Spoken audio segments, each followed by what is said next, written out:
Saudi Arabia பாகிஸ்தானோடு ஒன்றிணைந்து ஈரானுக்கு எதிரான போரில் களமிறங்கப் போகின்றதா? பாகிஸ்தானை பயன்படுத்தி ஈரானுக்கு எதிரான தாக்குதல்களை மேற்கொள்ளப் போகின்றதா? பாகிஸ்தானிய வெளியுறவுத்துறை அமைச்சர் ஈரானுக்கு எதிரான எவ்வாறான மிரட்டல்களை வெளியிட்டுள்ளார்? ஒரு மிகப்பெரிய விரிவான மத்திய கிழக்கு போரை நோக்கி நகரும் தற்போதைய போர்க்களமும் இதனை உறுதிப்படுத்தக்கூடிய சம்பவங்களும் தற்போது ஏற்பட்டிருக்கக்கூடிய பதற்றமும். யமன் ஹவுதி இராணுவத்தினர் இன்னும் ஏன் தாக்குதல்களை ஆரம்பிக்கவில்லை? யமன் ஹவுதி இராணுவத்தினர் ஏன் இன்னும் பொறுமையாக இருக்கின்றார்கள்? எந்த சந்தர்ப்பத்தில் யமன் ஹவுதி இராணுவத்தினர் களமிறங்குவார்கள்?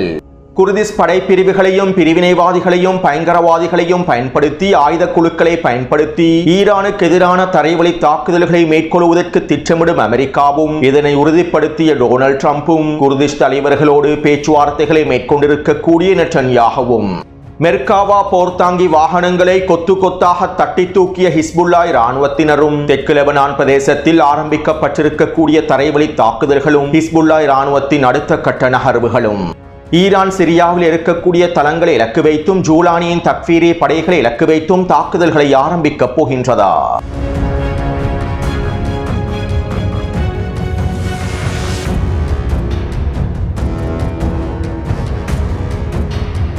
இஸ்ரேலிய ஆக்கிரமிப்பு லெபனானுக்குள்ளே உச்சக்கட்ட வான்வழி தாக்குதல்களை மேற்கொண்டு வருகின்றது. ஹிஸ்புல்லா இராணுவத்தினர் இஸ்ரேலிய ஆக்கிரமிப்புக்கு எதிரான ஏவுகணை தாக்குதல்களை ஆரம்பித்ததிலிருந்து இஸ்ரேலிய ஆக்கிரமிப்பு இராணுவம் தெற்கு லெபனான் பிரதேசத்திலும் லெபனானினுடைய மிக முக்கியமான நகரங்களிலும் 60க்கும் அதிகமான வான்வழி தாக்குதல்களை மேற்கொண்டு விட்டது. லெபனானினுடைய தலைநகரான பெய்ரூட்டை இலக்கு வைத்தும் பெய்ரூட்டின் தெற்கு புறநகர் பிரதேசமான தஹியே பகுதியை இலக்கு வைத்தும் இஸ்ரேலிய ஆக்கிரமிப்பு தொடர்ச்சியான வான்வழி தாக்குதல்களை மேற்கொண்டிருந்தது. அது மட்டுமல்லாமல் ஹிஸ்புல்லாவினுடைய தலைவர்களை படுகொலை செய்வதற்கான தாக்குதல்களையும் மேற்கொண்டிருந்தது. இருப்பினும் இஸ்ரேலிய ஆக்கிரமிப்பின் இந்த படுகொலை தாக்குதல்களில் ஹிஸ்புல்லா இராணுவத்தினுடைய மிக முக்கியமான தலைவர்கள் உயிர் தப்பி இருந்தார்கள். இஸ்ரேலிய ஆக்கிரமிப்பு 5 கட்டிடங்களை இலக்கு வைத்து இந்த படுகொலை தாக்குதல்களை மேற்கொண்டிருந்தது. மேலும் இந்த கட்டிடங்களிலே ஹிஸ்புல்லாவினுடைய எந்த ஒரு தலைவரும் இருக்கவில்லை.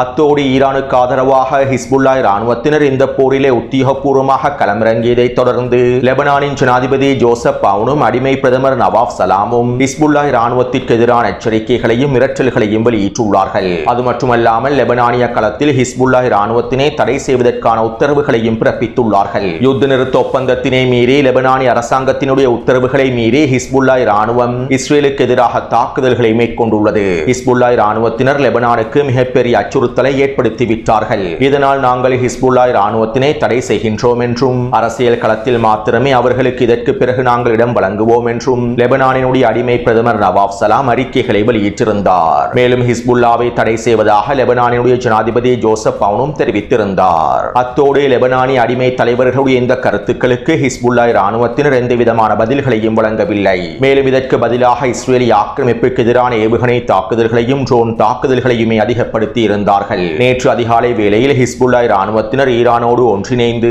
இஸ்ரேலிய ஆக்கிரமிப்புக்கு எதிரான தாக்குதல்களையும் மேற்கொண்டிருந்தார்கள். மேலும் கடந்த 10 மணித்தியாலங்களுக்கு முன்பு ஹிஸ்புல்லா இராணுவத்தினர் இஸ்ரேலிய ஆக்கிரமிப்பின் வடக்கு குடியிருப்பு பிரதேசங்களை இலக்கு வைத்து ஏவுகணை தாக்குதல்களை மேற்கொண்டிருந்தார்கள். இந்த ஏவுகணை தாக்குதல்களில் 2 பிரதேசங்கள் வெடிப்புக்குள்ளாக இருந்தன. மேலும் குறித்த பகுதியில் சேதங்கள் ஏற்படுத்தப்பட்டிருப்பதாகவும் தெரிவிக்கப்படுகின்றது. இதைத் தொடர்ந்து இஸ்ரேலிய ஆக்கிரமிப்பின் பாதுகாப்பு அமைச்சர் அவசர போர் அமைச்சரவை கூட்டத்தினை ஆரம்பித்து ஹிஸ்புல்லா இராணுவத்திற்கு எதிரான அடுத்த கட்ட முடிவுகளையும் அறிவித்தார். நாங்கள் தெற்கு லெபனான் பிரதேசத்தினூடாக தரைவழி தாக்குதல்களை ஆரம்பிக்க போகின்றோம். ஹிஸ்புல்லா யுத்த நிறுத்த ஒப்பந்தத்தை மீறி எங்களுக்கு எதிரான தாக்குதலை மேற்கொண்டு விட்டது. இதனால் நாங்கள் தெற்கு லெபனானினுடைய லிட்டானி நதி பிரதேசம் வரையில் தாக்குதல்களை மேற்கொண்டு கைப்பற்றி தெற்கு லெபனான் பிரதேசத்தில் இடையாக மண்டலம் ஒன்றை பஃபர் ஜோன் பிரதேசம் ஒன்றை உருவாக்கப் போகின்றோம். லிட்டானி நதிக்கு தெற்கு பிரதேசத்தில் இருக்கக்கூடிய ஒட்டுமொத்த பிரதேசங்களையும் கைப்பற்றிய பஃபர் ஜோன் பிரதேசத்தை அமைக்கப் போகின்றோம். இதற்காக நாங்கள் தரைவழி தாக்குதல்களையும் ஆரம்பிக்கப் போகின்றோம் என இஸ்ரேலிய ஆக்கிரமிப்பின் பாதுகாப்பு அமைச்சர் தெரிவித்தார். இதைத் தொடர்ந்து இஸ்ரேலிய ஆக்கிரமிப்பு ராணுவம் தெற்கு லெபனான் எல்லை பிரதேசத்திலே அமைக்கப்பட்டிருக்கக்கூடிய இராணுவ கட்டளை தளத்திலிருந்து நகர்வதற்கு ஆரம்பித்தது. அதாவது ஹிஸ்புல்லா இராணுவத்திற்கு எதிராக லெபனானுக்கு எதிரான தரைவழி தாக்குதல்களை ஆரம்பித்தது. இதன் ஆரம்பமாக இஸ்ரேலிய ஆக்கிரமிப்பின் 2 கவச படைப்பிரிவுகளே களமிறக்கப்பட்டிருந்தன. அத்தோடு இஸ்ரேலிய ஆக்கிரமிப்பு ராணுவம் கஃபர் ஷுபா பிரதேசத்தினூடாகவும் கஃபர் கிலா பிரதேசத்தினூடாகவும் இந்த தரைவழி தாக்குதலை ஆரம்பித்தது. இந்த சந்தர்ப்பத்திலே குறித்த பிரதேசத்திற்குள் சுரங்கப்பாதைகள் வழியாக நுழைந்த ஹிஸ்புல்லா இராணுவ வீரர்கள் வீரர்கள் இஸ்ரேலிய ஆக்கிரமிப்பு ராணுவத்தினை இலக்கு வைத்து கவசதிர் பேவுகணை தாக்குதல்களை மேற்கொண்டார்கள். கிட்டத்தட்ட 5க்கும் அதிகமான கவசதிர் பேவுகணை தாக்குதல்கள் மேற்கொள்ளப்பட்டிருந்தன. இந்த கவசதிர் பேவுகணை தாக்குதலிலே 2 மெர்காவா போர்த்தாங்கி வாகனங்கள் கொத்தாக தட்டி தூக்கப்பட்டுள்ளன. குறித்த வரைபடத்தில் அம்புக்குறியினால் காண்பிக்கப்பட்டிருக்கக்கூடிய பிரதேசத்தில் தான் ஹிஸ்புல்லாஹ் ராணுவத்தினர் இந்த தாக்குதலை மேற்கொண்டு மெர்காவா தாங்கிகளை கொத்தாக தட்டி தூக்கியுள்ளார்கள். மேலும் இந்த தாக்குதலிலே இஸ்ரேலிய ஆக்கிரமிப்பு சிப்பாய்களில் குறைந்தது 6 பேராவது கொல்லப்பட்டிருக்கலாம் என எதிர்பார்க்கப்படுகின்றது. அத்தோடு இந்த தாக்குதல்களை தொடர்ந்து 2 மெர்காவா போர்த்தாங்கி வாகனங்களையும் இழுத்துச் செல்வதற்காக இஸ்ரேலிய ஆக்கிரமிப்பின் கவசப்படை பிரிவை சேர்ந்த இன்னும் 2 மெர்காவா போர்த்தாங்கி வாகனங்கள் களமிறங்கியுள்ளன. இதன்போது இந்த 2 மெர்காவா போர்த்தாங்கி வாகனங்களையும் சுற்றி வளைத்து கவசதிர் பேவுகணைகளினால் தாக்கியுள்ளார்கள். இந்த தாக்குதலிலும் மெர்காவா போர்த்தாங்கி வாகனங்கள் சிதைக்கப்பட்டுள்ளன. மேலும் குறித்த பிரதேசத்தில் இஸ்ரேலிய ஆக்கிரமிப்பு ராணுவத்தினை இலக்கு வைத்து துப்பாக்கிச் சூட்டு தாக்குதல்களையும் மேற்கொண்டுள்ளார்கள். கிட்டத்தட்ட 2 மணித்தியாலங்களுக்கு மேலாக இந்த மோதல்கள் நடைபெற்றுள்ளன. இதைத் தொடர்ந்து ஹிஸ்புல்லாஹ் ராணுவ வீரர்கள் சுரங்கப்பாதை வழியாக பாதுகாப்பாக வெளியேறி இருப்பதாகவும் லெபனானி ஆதாரங்கள் தெரிவிக்கின்றன. அத்தோடு ஹிஸ்புல்லாவினுடைய இந்த தாக்குதல்களை தொடர்ந்து இஸ்ரேலிய ஆக்கிரமிப்பு ராணுவம் குறித்த பிரதேசத்தினூடாக தரை வழியாக முன்னேறுவதை நிறுத்தி இருப்பதாகவும் ஏனைய பிரதேசங்களினூடாக தரைவழி தாக்குதல்களை ஆரம்பிப்பதற்கு திட்டமிட்டு வருவதாகவும் தெரிவிக்கப்படுகின்றது. லெபனானினுடைய தெற்கு எல்லை பிரதேசத்திலும் லிச்சானி நதிக்கு தெற்கு பகுதியிலும் இருக்கக்கூடிய ஹிஸ்புல்லாஹ் ராணுவத்தினை நாங்கள் நிராயுதபாணியாக்கிவிட்டோம். ஹிஸ்புல்லாவினுடைய ஆயுதங்களை அழித்து விட்டோம், சுரங்கப்பாதைகளை அழித்து விட்டோம் என லெபனானி அரசாங்கம் தெரிவித்தது. இஸ்ரேலிய ஆக்கிரமிப்பு ராணுவமும் கடந்த 1.5 வருடங்களாக ஒவ்வொரு நாளும் ஹிஸ்புல்லாஹ் ராணுவத்தை இலக்கு வைத்து தாக்குதல்களை மேற்கொண்டார்கள். தெற்கு லெபனான் பிரதேசத்தில் இருக்கக்கூடிய பல சுரங்கப்பாதைகளை அழித்ததாக இஸ்ரேலிய ஆக்கிரமிப்பு ராணுவம் தெரிவித்தது. தெற்கு லெபனான் எல்லை பிரதேசத்திலே ஹிஸ்புல்லாவின் அனைத்து தளங்களையும் முழுமையாக அழித்து விட்டதாக தெரிவித்தது. இதற்கமைவாக ஒவ்வொரு நாளும் இஸ்ரேலிய ஆக்கிரமிப்பு ஹிஸ்புல்லாவுக்கு எதிராக தொடர்ச்சியான தாக்குதல்களை மேற்கொண்டிருந்தது. என்னுடைய காணொளிகளை தொடர்ச்சியாக பார்வையிடுபவர்களுக்கு இந்த தகவல்கள் தெரிந்திருக்கும். எனவே இப்படியான நிலைமையில் தற்போது தெற்கு லெபனான் எல்லை பிரதேசத்திலே சுரங்கப்பாதை வழியாக வெளிப்பட்டு ஹிஸ்புல்லாஹ் ராணுவ வீரர்கள் இந்த தரமான தாக்குதலை மேற்கொண்டிருப்பது இஸ்ரேலிய ஆக்கிரமிப்புக்கும் பேரதிர்ச்சியை ஏற்படுத்தியுள்ளது. அத்தோடு இந்த போரிலே ஹிஸ்புல்லாஹ் ராணுவத்தினர் அதிகளவான இழப்புகளையும் சந்திக்கலாம். ஏனென்றால் லெபனானிய அரசாங்கம் ஹிஸ்புல்லாஹ் ராணுவத்திற்கு எதிராகவே இருக்கின்றது. இதனால் அமெரிக்காவின் அழுத்தங்களுக்கு அமைவாக லெபனானிய அரசை ராணுவமும் ஹிஸ்புல்லாஹ் ராணுவத்திற்கு எதிராக திரும்பலாம். இதன்போது ஹிஸ்புல்லாஹ் ராணுவத்தினர் மும்முனை போரை சந்திக்க வேண்டிய சூழ்நிலை ஏற்படலாம். அதாவது இஸ்ரேலிய ஆக்கிரமிப்புக்கு எதிராகவும் லெபனானிய அரசு ராணுவத்திற்கு எதிராகவும் ஹிஸ்புல்லாஹ் ராணுவத்தினர் போராட வேண்டிய சூழ்நிலைக்கு தள்ளப்படலாம். அத்தோடு இஸ்ரேலிய ஆக்கிரமிப்பு இதற்கு பிறகு லெபனானுக்குள்ளே உச்ச தாக்குதல்களை மேற்கொள்ளும். இருப்பினும் இவை அனைத்தையும் தெரிந்து கொண்டே ஹிஸ்புல்லாஹ் ராணுவத்தினர் மீண்டும் போர்க்களத்தில் களமிறங்கியுள்ளார்கள். இவ்வாறு ஹிஸ்புல்லாஹ் ராணுவத்தினர் இந்த போர்க்களத்தில் களமிறங்கியிருப்பது 2இல் ஒரு முடிவை எடுக்க வேண்டும் என்பதற்காகவும் வாழ்வா சாவா என்கின்ற முடிவை எடுக்க வேண்டும் என்பதற்காகவுமே தற்போது ஹிஸ்புல்லாஹ் ராணுவத்தினர் இந்த போரில் களமிறங்கியுள்ளார்கள். அதே நேரம் ஹிஸ்புல்லாஹ் ராணுவத்தினர் லெபனானிய களத்தில் சில ஆச்சரியங்களையும் ஏற்படுத்தலாம். இதற்கான வாய்ப்புகளும் அதிகமாகவே இருக்கின்றன. நாங்கள் எப்போது ஒரு புள்ளியை பலவீனமாக நினைக்கின்றோமோ அந்த பலவீனமான புள்ளியை பல ஆச்சரியங்களை வெளிப்படுத்தும். எனவே லெபனானிய களத்தில் இதற்கு பிறகு எதுவும் நடைபெறலாம். மேலும் ஹிஸ்புல்லாஹ் ராணுவத்தினர் லெபனானுக்குள்ளே இருக்கக்கூடிய அமெரிக்க நலன்களுக்கு எதிராகவும் தாக்குதல்களை மேற்கொள்வதற்கான வாய்ப்புகள் அதிகமாகவே இருக்கின்றன. இதனால் இன்றிரவே லெபனானிய களத்தில் இருக்கக்கூடிய ஒட்டுமொத்த அமெரிக்க குடியுரிமை பெற்றவர்களையும் முழுமையாக வெளியேறி விடுமாறு அமெரிக்காவினுடைய வெளியுறவுத்துறை அமைச்சகம் இறுதிக்கட்ட எச்சரிக்கைகளையும் வெளியிட்டுள்ளது. அடுத்து தற்போதைய சூழ்நிலையில் ஹிஸ்புல்லாவை பலப்படுத்துவதற்காக ஹிஸ்புல்லாவுக்கு தேவையான ஆயுத பரிமாற்றத்தினை விரிவுபடுத்துவதற்காக ஈரான் மற்றும் ஈராக்கிய தலைவர்கள் சிரியாவில் இருக்கக்கூடிய சில அரபு பழங்குடி குழுக்களோடு பேச்சுவார்த்தைகளை கலந்துரையாடல்களை மேற்கொண்டு வருவதாகவும் தகவல்கள் வெளியாகியுள்ளன. ஈராக்கிலிருந்து சிரியா வழியாக ஹிஸ்புல்லாஹ் ராணுவத்திற்கு தேவையான தொடர்ச்சியான ஆயுதங்களை வழங்குவதற்காகவும் ஈரான் சில முயற்சிகளை சிரியாவிலே மேற்கொண்டு வருகின்றது. இருப்பினும் இந்த பேச்சுவார்த்தைகள் தோல்வியடைந்தால், கலந்துரையாடல்கள் தோல்வியடைந்தால் சிரியாவின் டேரசூர் பிரதேச இருக்கக்கூடிய சில அரபு பழங்குடி குழுக்கள் இதற்கான முழுமையான ஆதரவை வழங்காவிட்டால் ஈரான் சிரியாவை இலக்கு வைத்தும் சிரியாவில் இருக்கக்கூடிய தளங்களை இலக்கு வைத்தும் தாக்குதல்களை ஆரம்பிப்பதற்கான வாய்ப்புகளும் அதிகமாகவே இருக்கின்றன. ஹிஸ்புல்லாவை பலப்படுத்துவதற்காக ஈராக்கில் இருக்கக்கூடிய எதிர்ப்பு குழுக்களும் சிரியாவுக்கு எதிரான தாக்குதல்களை ஆரம்பிப்பதற்கான வாய்ப்புகள் அதிகமாகவே இருக்கின்றன. இருப்பினும் தற்போது வரை கிடைக்கப்பெற்றிருக்கக்கூடிய தகவல்களுக்கு அமைவாக சிரியாவை இலக்கு வைத்து தாக்குதல்களை மேற்கொள்வது தொடர்பாக ஈரானும் ஈராக்கும் இன்னும் எந்தவிதமான முடிவுகளையும் எடுக்கவில்லை.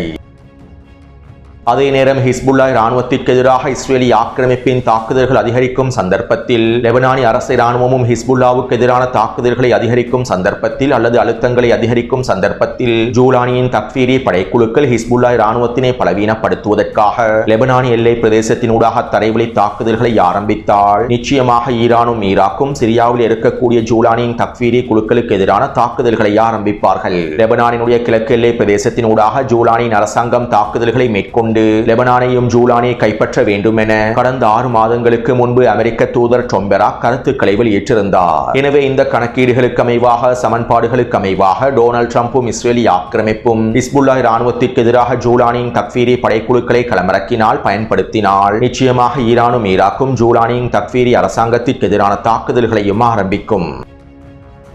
அடுத்து டொனால்ட் ட்ரம்ப் ஈராக்கின் குர்திஸ்தான் பிரதமரோடு தொலைபேசியில் கலந்துரையாடல்களை மேற்கொண்டுள்ளார். நெட்டன்யாகவும் குர்திஸ் படைப்பிரிவு தலைவர்களோடும் குர்திஸ்தான் பிரதமரோடும் கலந்துரையாடல்களை மேற்கொண்டிருப்பதாகவும் தெரிவிக்கப்படுகின்றது. அதாவது ஈராக்கின் குர்திஸ்தான் பிரதேசத்திலே 1,00,000க்கும் அதிகமானோரை உள்ளடக்கியிருக்கக்கூடிய குர்திஷ் ஆயுத குழுக்கள் காணப்படுகின்றன.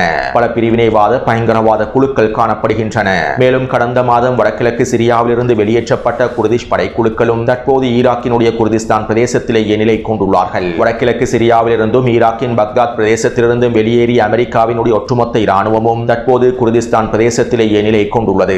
எனவே இப்படியான நிலைமையில் தற்போது குர்திஸ்தான் பிரதேசத்தில் இருக்கக்கூடிய ஆயுத குழுக்களை பயன்படுத்தி ஈரானின் வடமேற்கு பிரதேசத்தினூடாக தரைவழி தாக்குதல்களை ஆரம்பித்து ஈரானுக்குள்ளே உள்நாட்டு போரை ஏற்படுத்துவதற்கே டொனால்ட் ட்ரம்ப் திட்டமிட்டுள்ளார். மேலும் இதற்காகவே டொனால்ட் ட்ரம்ப் குர்திஸ்தான் தலைவர்களோடு தொலைபேசியில் உரையாடியுள்ளார். இந்த தகவல்கள் தற்போது அமெரிக்க ஊடகங்களினால் வெளியிடப்பட்டுள்ளன. மேலும் என்னுடைய காணொளிகளை தொடர்ச்சியாக பார்வையிடுபவர்களுக்கு இந்த தகவல்கள் புதிதாக இருக்காது. ஏனென்றால் கடந்த மாதமே இந்த நிலைமைகள் தொடர்பாக நான் காணொளிகளில் தெளிவாக குறிப்பிட்டிருந்தேன். ஈரானிய அரசாங்கத்தினை வீழ்த்த முடியாவிட்டால் அமெரிக்கா ஈரானுக்குள்ளே உள்நாட்டு போரை ஏற்படுத்துவதற்கே அடுத்த கட்ட காய் நகர்த்தல்களை மேற்கொள்ளும் என தெளிவாக குறிப்பிட்டிருந்தேன். இதற்கமைவாகவே தற்போது அமெரிக்காவுக்கு ஆதரவான ஆயுத குழுக்களை பயன்படுத்தி ஈரானுக்கு எதிரான தரைவழி தாக்குதல்களை ஆரம்பிக்க டொனால்ட் ட்ரம்ப் திட்டமிட்டுள்ளார். மேலும் இந்த திட்டங்கள் தற்போது டொனால்ட் ட்ரம்பினால் உறுதி செய்யப்பட்டுள்ளன. அத்தோடு இந்த நிலைமைகள் தொடர்பாக ஈரானுக்கு முன்பே தெரியும். இதனால் தான் ஈரானினுடைய எல்லை பிரதேசத்தில் குர்திஸ்தான் எல்லை பிரதேசத்தில் ஈரான் பல நடவடிக்கைகளை மேற்கொண்டிருந்தது. இந்த பயங்கரவாதிகளுடைய பிரிவினைவாதிகளுடைய திட்டங்களை முடக்குவதற்காக ஈரான் எல்லாவிதமான வேலை திட்டங்களையும் முன்னெடுத்திருந்தது. கடந்த ஒரு மாதத்திற்குள் ஈரான் மேற்கொண்டிருந்த வேலை திட்டங்களை நான் முன்னைய காணொளிகளில் தெளிவாக குறிப்பிட்டுள்ளேன். அதே நேரம் இங்கிருக்கக்கூடிய இன்னும் ஒரு மிக முக்கியமான சவால் என்னவென்றால் இந்த குர்திஷ் ஆயுத குழுக்களையும் பிரிவினைவாதிகளையும் பயங்கரவாதிகளையும் பயன்படுத்தி ஈரானின் வடமேற்கு பிரதேசத்தினூடாக தரைவழி தாக்குதல்களை ஆரம்பிக்க போகும் அமெரிக்கா இந்த ஆயுத குழுக்களை மாத்திரம் நம்பி களமிறங்காது. குர்திஷ் ஆயுத குழுக்கள் என்கின்ற பெயரில் அமெரிக்காவினுடைய கூலிப்படைகளையும் களமிறக்கும். ஈரானின் வடமேற்கு பிரதேசத்தினூடாக தரைவழி தாக்குதல்களை மேற்கொள்வதற்காக அமெரிக்க சிப்பாய்களையும் கூலிப்படைகளையும் களமிறக்கும். அது மட்டுமல்லாமல் இந்த தரைவழி தாக்குதல்களுக்கு முழுமையான ஆதரவை வழங்குவதற்காக அமெரிக்கா போர் விமானங்கள் மூலமாக முழுமையான ஆதரவையும் வழங்கும். இந்த ஆயுத குழுக்களின் தரைவழி தாக்குதல்களை தடுத்து நிறுத்துவதற்கு ஈரானிய படைகள் களமிறக்கப்படுவார்கள். இந்த சந்தர்ப்பத்திலே அமெரிக்காவும் இஸ்ரேலி ஆக்கிரமிப்பும் போர் விமானங்கள் மூலமாக ஈரானிய ஆயுதப்படைகளுக்கு எதிராக தாக்குதல்களை மேற்கொள்வதற்கான வாய்ப்புகளும் இருக்கின்றன. அதே நேரம் இந்த நிலைமைகளை முறியடிப்பதற்கு ஈரானிடம் பல அட்டைகளும் இருக்கின்றன. அடுத்தடுத்த காணொளிகளில் இவை தொடர்பாக நான் குறிப்பிடுகின்றேன். அடுத்து அமெரிக்காவினாலும் இஸ்ரேலி ஆக்கிரமிப்பினாலும் ஈரானை சமாளிக்க முடியாததன் காரணத்தினால் மத்திய கிழக்கில் இருக்கக்கூடிய அமெரிக்க நலன்களை அவர்களால் பாதுகாக்க முடியாததன் காரணத்தினால் அடிமை அரபு நாடுகளுக்கு தேவையான வான் பாதுகாப்பு அமைப்புகளை கூட முழுமையாக வழங்க முடியாததன் காரணத்தினால் தற்போது சவுதி அரேபியாவையும் ஐக்கிய அரபு அமீரகத்தையும் ஒன்றிணைத்து ஈரானுக்கு எதிரான தாக்குதல்களை ஆரம்பிப்பதற்கும் டொனால்ட் ட்ரம்ப் திட்டமிட்டு வருகின்றார். இந்த போரிலே ஈரானுக்கு எதிராக சவுதி அரேபியாவும் ஐக்கிய அரபு அமீரகமும் முழுமையாக களமிறங்க வேண்டும். இதற்கான உதவிகளை நாங்கள் வழங்குகின்றோம் என டொனால்ட் ட்ரம்பும் தெரிவித்துள்ளார். மேலும் இதற்கான பேச்சுவார்த்தைகளும் அடிமைகளான சவுதி அரேபியா மற்றும் ஐக்கிய அரபு அமீரகத்தோடு மேற்கொள்ளப்பட்டுள்ளன. அத்தோடு இந்த சந்தர்ப்பத்திலே சவுதி அரேபியா ஈரானுக்கு எதிராக பாகிஸ்தானை பயன்படுத்துவதற்கான வாய்ப்புகளும் அதிகமாகவே இருக்கின்றன.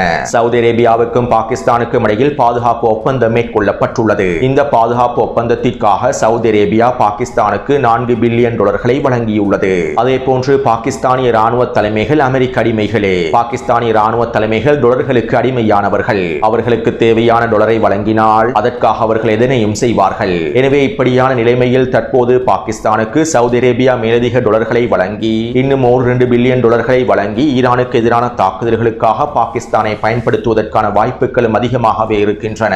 மேலும் இதனை உறுதிப்படுத்தும் வகையிலேயே தற்போது பாகிஸ்தானினுடைய வெளியுறவுத்துறை அமைச்சர் ஈரானுக்கு எதிரான மிரட்டல்களையும் வெளியிட்டுள்ளார். நாங்கள் சவுதி அரேபியாவோடு பாதுகாப்பு ஒப்பந்தத்தை மேற்கொண்டுள்ளோம் என்பதனை ஈரானியர்கள் தெளிவாக புரிந்து கொள்ள வேண்டும். ஏனைய நாடுகளை விட சவுதி அரேபியாவில் இருக்கக்கூடிய தளங்களை ஈரான் குறைவாகவே தாக்கியுள்ளது. இதே போன்று சவுதி அரேபியாவில் இருக்கக்கூடிய அமெரிக்க நலன்களுக்கு எதிரான தாக்குதல்களை ஈரான் குறைத்து விட வேண்டும். சவுதி அரேபியாவினுடைய இறையாண்மையை பாதுகாப்பது எங்களுடைய மூலோபாய ஒப்பந்தத்திற்கு அமைவாக கடமையாகும். இதனால் ஈரானிய தரப்பினர் கவனமாக செயற்பட வேண்டும் என பாகிஸ்தானினுடைய வெளியுறவுத்துறை அமைச்சர் ஈரானுக்கு எதிரான மிரட்டல்களை வெளியிட்டுள்ளார். அதே நேரம் பாகிஸ்தானுக்கும் ஈரானுக்கும் இடையிலான உறவுகள் வலுவாகவே இருக்கின்றன.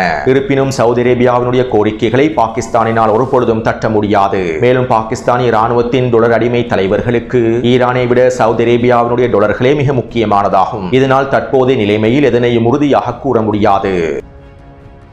அத்தோடு ஒருவேளை சவுதி அரேபியா பாகிஸ்தானை பயன்படுத்தி ஈரானுக்கு எதிரான தாக்குதல்களை ஆரம்பித்தால், சவுதி அரேபியாவும் ஏனைய அடிமை அரபு நாடுகளும் ஈரானுக்கு எதிரான போரை ஆரம்பித்தால், ஈரானுக்கு எதிரான போரிலே நேரடியாக களமிறங்கினால் யமன் ஹவுதி இராணுவத்தினரும் முழுமையாக களமிறங்குவார்கள். உண்மையில் தற்போது யமன் ஹவுதி இராணுவத்தினர் மௌனமாக வாய்மூடி இருக்கவில்லை. யமன் ஹவுதி இராணுவத்தினர் சரியான சந்தர்ப்பம் வரும் வரையில் காத்துக் கொண்டிருக்கின்றார்கள். யமனின் களத்திலே 15 லட்சத்திற்கும் அதிகமான போராளிகள் முழுமையாக தயார் நிலையில் இருக்கின்றார்கள். ஈரானிடம் இருக்கக்கூடிய இன்னும் ஒரு மிக முக்கியமான துருப்புச் சீட்டாக யமன் ஹவுதிகளே காணப்படுகின்றார்கள். யமனினுடைய தீப்பிழம்பே காணப்படுகின்றது. எனவே இந்த போர்க்களத்தில் யமன் ஹவுதிகள் மிகவும் முக்கியமானவர்கள். இந்த காணொலியில் நான் குறிப்பிட்டிருக்கக்கூடிய தகவல்களை நீங்கள் ஒன்றிணைத்து பாருங்கள். தற்போது இந்த போர்க்களமானது மிகப்பெரிய போர்க்களமாக விரிவடைந்து செல்கின்றது. ஒரு மிகப்பெரிய மத்திய கிழக்கு போராக விரிவடைந்து செல்கின்றது. மேலும் இந்த மிகப்பெரிய மத்திய கிழக்கு போரில் யமனினுடைய தீப்பிழம்பு மிகப்பெரிய தாக்கத்தை ஏற்படுத்தும். இதனால் தான் தற்போது ஆரம்பத்திலேயே யமன் ஹவுதி இராணுவத்தினர் இந்த போரில் களமிறங்கவில்லை. சவுதி அரேபியாவும் ஐக்கிய அரபு அமீரகமும் ஈரானுக்கு எதிரான தாக்குதல்களை ஆரம்பித்தால், ஈரானுக்கு எதிரான போரிலே அரபு நாடுகள் களமிறங்கினால் நிச்சயமாக யமன் ஹவுதி இராணுவத்தினர் சவுதி அரேபியாவுக்கு எதிராக களமிறங்குவார்கள். சவுதி அரேபியாவுக்குள்ளே தரைவழி தாக்குதலை ஆரம்பிப்பார்கள்.